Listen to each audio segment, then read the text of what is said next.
Good afternoon everyone. Today we are going to get a presentation on the topic collective bargaining.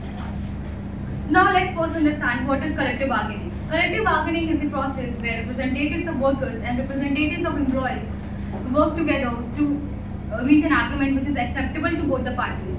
The goal of collective bargaining is to reach an agreement or reach a solution which is beneficial for both the parties. Now I would like to call Ragini to explain further topics.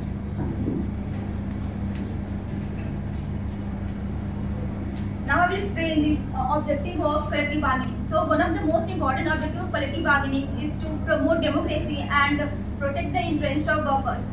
Another most important objective of collective bargaining is to avoid the intervention of government and ensure the participation of trade union. It also creates a coordinated relationship between the employees and the workers.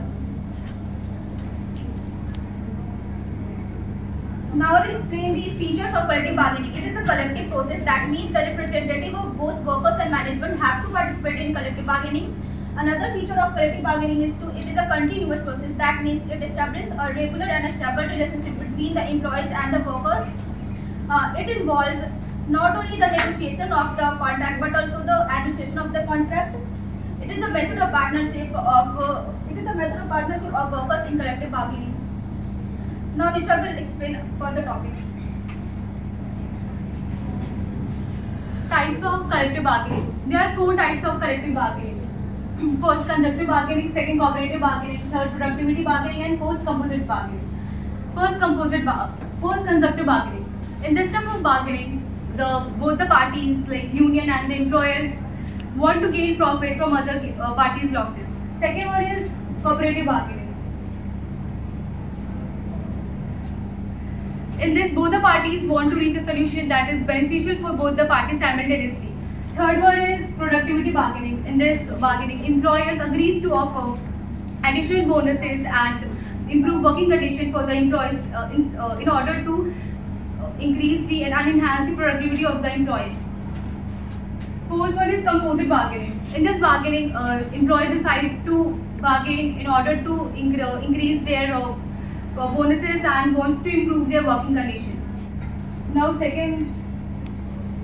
I'm going to tell you about the case study, which is the real successful example in India. The National Thermal Power Corporation is the biggest example and successful example of collective bargaining.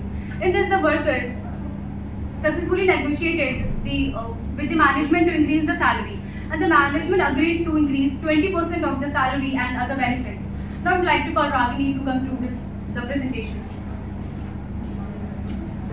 Collective bargaining is a crucial process in ensuring the fair working condition and social justice for workers in India. So basically, the historical overview of collective bargaining in India shows the process that come a long way since the year of trade union. The legal framework of collective bargaining is provided as the Industrial Dispute Act 1947 and the Trade Union Act 1926 has provided and helped to regulate the process and ensure the protection of employees. That's all from my side. Thank you.